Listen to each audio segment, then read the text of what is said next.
Rabbi Joey Wolf to give some words of Torah.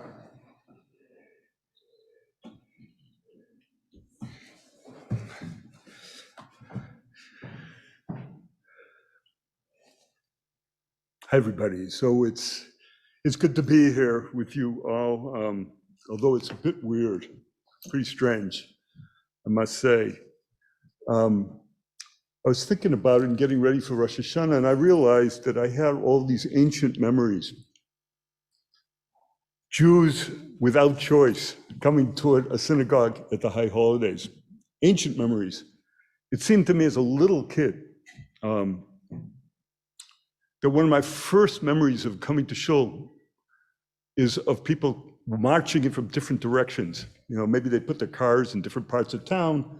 People were coming together in this building, this spot, large crowds, people I didn't even know were Jewish. Maybe they weren't, I don't even know. Kids in school that I never had any connection with, thinking that they'd be part of this synagogue, whatever a synagogue was. I was so little, but everybody seemed to be coming in on a riptide, everybody moving forward compellingly. And I think that was reinforced, that memory, in past years here in Portland, when I would see at the Tiffany Center, people coming forward from all directions once again, all the community from different sides of Portland, some getting off the Max. Something must be awfully important to call us all together to look at where we all are at this time of the year, what's happening on this earth. In one of his great short stories, the great Hebrew writer, Agnon, used the allegory of a conductor tapping the baton insistently. An orchestra needs to get its pages together on the music stand, instruments from brass and wind sections and strings, all set, eyes and minds alert. But this year, I think we're all wondering, what can it mean to be together, to be on time? In the Amidah, the standing prayer for Rosh Hashanah, there's the wish, V'yasu kulam aguda achat lasot ritzoncha b'levav shalem. May we as a community bond together as one to do your will wholeheartedly. B'levav shalem. There's that word again. That's in the theme for Havurah this year. Because of COVID, most of us can't make our way into a shul, into one physically united space. In cyberspace, it could be awfully hard to feel that bond, to feel wholehearted about it. And if you're like me, sometimes you're up at night wondering about what's in store for our children too.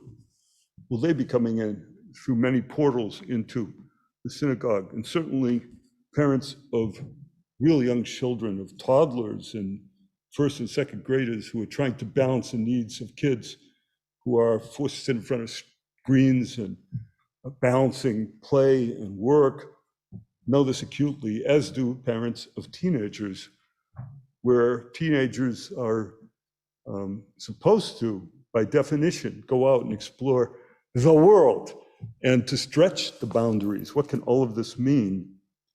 Psychologists tell us that trauma is mitigated when we're able to share with others our feelings of discomfort, of rage, of shamefulness. They may be experiencing similar shock to the system, but if we're unable to bond as one, in the words of the Machzor, how can we hope to make ourselves whole? Behind our masks, how can we read one another's signals, enunciate what's on our minds, be reassured by each other's smiles? Then come the questions that we all have that we'd like to share, our insecurities about public health, the dizzying array of strategies, the unclear goals of those strategies, all of the uncertainty that we're faced with day after day.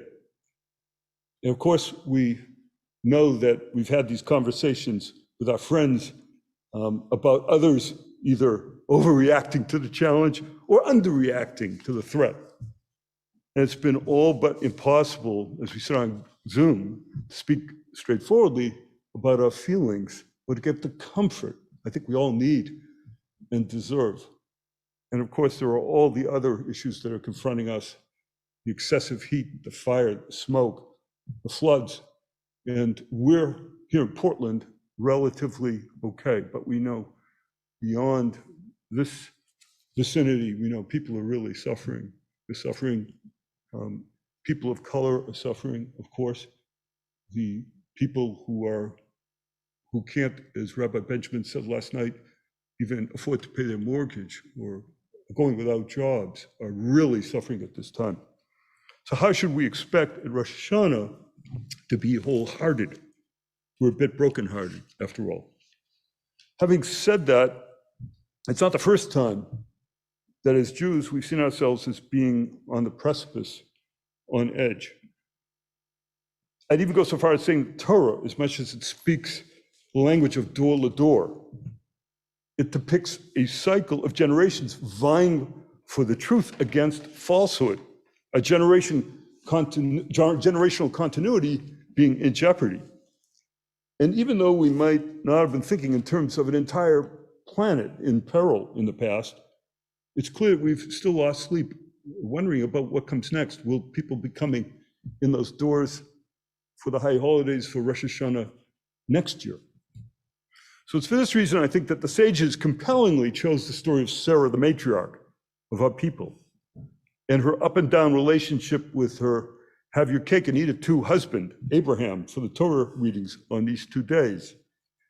She had her out in public image to protect, and she had her private doubts too. But the specific Rosh Hashanah readings pick up on a literary thread that actually gets signaled earlier and pervades the entire story, a kind of counterpoint. There's this business of her attunement versus her laughter. If we look back only a couple of chapters prior to the Rosh Hashanah readings in Genesis, to when the angels come to an elderly Abraham, and they come to tell him that his equally elderly wife will give birth, the Torah says, V'Sara shomat petach ha'ohel. Sarah stands at the opening of the tent. She's listening in. She's attuned to all that will unfold in the next year, in the future. But just 2 verses later, Vatitzchak Sarah. Sarah laughs. There's her miscue, the gaffe. She loses control temporarily of her emotions. She loses her focus, when a moment earlier, she had it. Shoma'at, listening, paying attention, comes from the word Shema, of course.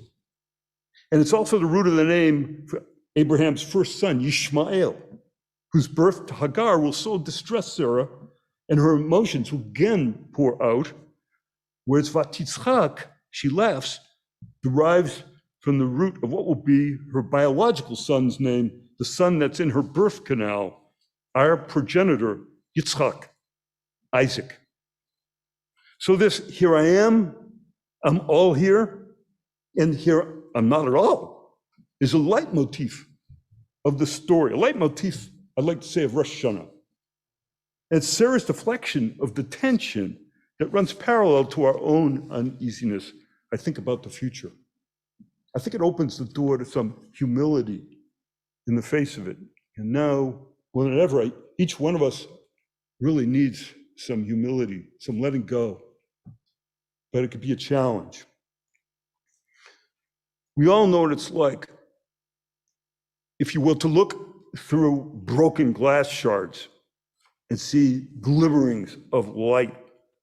To think for a moment, we think we know who we are. We might have a memory of a loved one, someone telling us something that's really important, giving us a blessing, something that makes us laugh, or maybe we see something beautiful in the world today, or we see a loved one or a child or a pet, a creature, something that tells us that the world is good, or we are good. And yet we all know what it's like then to look over our shoulders and to hear commenters, influencers, talking heads, putting out their spew of words, They're everywhere and it's hard to shut off. It's a dual track kind of experience that we're living. It reminds me of Sarah's laughter, her nervous laughter, and her insecurity. As Keith Ridgway's madman in his experimental novel, Hawthorne and Child, says, on the internet, you can watch people dying all over the place. He says, this is new, isn't it? But in the case of Sarah, she's laughing nervously, giggling, wanting to know the same kind of question after all, and that is, she wants to know where we stand in this ongoing drama. It's not just about the past, it's about the future. And like Sarah, we want to know, where is this life leading us? It's the Rosh Hashanah question we're asking ourselves. And we're often alone with ourselves when we're asking it. The early Hasidic master, Elimelech of Lysensk, suggests in his Drashot on Genesis that Sarah standing in the open doorway is like a person who's practicing meditation. Remember, Sarah is described as shoma'at, listening. There's the in-breath and the out-breath. And then comes the news that's unexpected. She'll give birth. And the nonagenarian's reflexive response. Elimelech says it's the stray thought. Maybe it's unwelcome, maybe not. It's a surprise for sure that drifts through her mind, our own minds, when we're meditating, that causes a disjuncture. And what do we do with it? He says that the way our minds work, even the most clear-minded of us, that when the stray thought enters our head, it's like a little bird that flutters across the sight line. It's here and then it's gone. Momentarily, it may stir us. If we're smart, we'll observe its flight and what it is about it that causes us to titter, this intrusion. Maybe there's something to be learned from it. In terms of the way Elimelech parses Sarah's awkward moment, for him, what's important is that it opens up more space. He reminds us that in the Torah's words, Sarah stands petach ha'ohel, in a more open tent, having attained a more expansive perspective. He seems to be suggesting that as life moves forward, there's somehow the potential for us to be more wholehearted, even when we're feeling so divided from one another and divided from parts of our own selves. Kitty Kitamura, in her excellent novel entitled Intimacies, positions her main character as a brand new, somewhat uncomfortable translator at the International Criminal Court. She operates at the intersection of public statements, well-orchestrated gestures, and behind the scenes, messy relationships. At one point, she says, interpretation can be profoundly disorienting, which certainly rings true for us. Isn't that the case? As we situate ourselves within a public discourse given over to sound bites and ideological slogans. In Kitamura's book, this translator steals a moment for a cup of coffee with her paramour. Then she perfunctorily checks in by telephone with her mother, who lives on another continent, whom she maintains only a superficial level of contact and connection with. In the meantime, back at work, while cameras are flashing, she's busy being a professional, translating rehearsed public statements by a genocidal dictator on trial. He wears an Italian suit, he straightens his Windsor knot, but it concerns her later on that she's feeling a level of empathy with him while he languishes agitatedly in the hours that he spends in his detention cell prior to depositions. As his translator, the person who will be called upon to faithfully reproduce this international criminal's cadences of speech, she's worried about being co-opted, as to a certain degree we all are, Kitamura implies, by the attempts of others to define for us what we should think is acceptable for us as human beings. In a certain sense, we're all in this position of big translators for others in our community and for future generations. We're the interpreters of what should count in the new year. We're on the spot. We're often having to explain ourselves. And add to that our COVID isolation. We're forced to do it while standing a bit apart, looking for an opening in the tent right now. In that precursor passage in the Torah about Sarah's laughter that leads up to Rosh Hashanah reading about a fractured family, the verse begins, Shov ashuv elecha et chaya. I'll return to you this time next year. That's in Genesis 18:10. You might want to look it up at some point. It's a verse that is pregnant with meaning. Shov ashuv, well, you hit shuva in it. I'll return. We'll all be back, the angel says. Some say it's God. Ka'et chaya, it probably meant when Sarah's ready to give birth, or at the time of life in the new year. The rabbis chose the Rosh Hashanah reading from the story about Abraham and Sarah and Hagar too. Their two sons, the son of attunement and the son of laughter, anxiety, I think because it captured uniquely what it means to be living in the now while we glimpse what lies ahead. There'd be turmoil, indecisiveness, quixotic attempts at truth-telling. This business of tshuva would get difficult for parents talking to children, as well as children embracing the failures of parents while trying not to lose their respect and love for them. Given this kind of existential chaos, it seems like quite a reach to imagine that we'd ever be able to bond with one another, Havurah Shalom, wholeheartedly. Is it even possible? How to be wholehearted. I'll close with the teaching of the Hasidic master, Simcha Bunim of Shishka. He's a heavy-duty character. He lived at the turn of the 19th century in Poland, where Jews from the countryside were coming in to live in the cities. And he lived through a crisis in faith because his spiritual thinking had to confront a whole new set of secular forces. So he went inside with his thinking.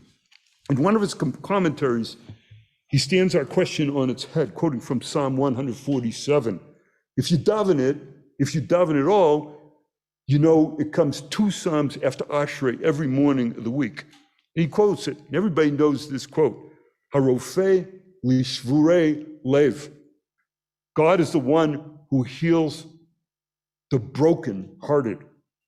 Simcha Bunim asks, how can God be called the healer of broken hearts? It would be a terrible thing, wouldn't it, to put an end to brokenheartedness, he says. And by the way, we should take his rhetorical question seriously. What would it be like if we could no longer admit that we felt worried, or scared, or enraged, or scandalized by other people's torment and their suffering? How, Simcha Bunim asks, should we think of God as the Rofei, the one who cures, the one who puts an end to the condition we call brokenheartedness, if it makes us more humane? So what can the Psalm be telling us? His answer, the healing that God gives us, and take this metaphorically for all it's worth, is the removal of despair. It's no good ever to wallow in sadness. Simcha Bunim says, while we're being brokenhearted, while we're worried about this world of ours, the life we live, with future generations, what's going to happen to them, or we're not feeling efficacious enough, making the changes we'd like to see happen in the world, it's better that we live with laughter. This is what people of faith realize. Even as we live with all the information being uploaded and downloaded in our faces, we'd better be able to experience joy. Amidst it all, Sarah laughs at the ironies, the inconceivable injustices, at our desire to figure things out, to find a way to continue being loving in a world like this. We could be brokenhearted and laugh at the same time. Perhaps therein resides the promise of a levav shalem, a heart that's whole. This year, may each one of you discover every so often something that puts a smile on your face, reminds you of who you are, whom you love, what it is that inspires learning and curiosity, or deep caring for another friend or creature, a stranger, someone you didn't yet know, but you discovered in a moment of surprise, and you reached out. May we this year look forward not just to the next year, but to reaffirming and tightening the bonds ba'aguda achat b'levav shalem that hold us together with all humanity wholeheartedly. B'shana tova tikatevu.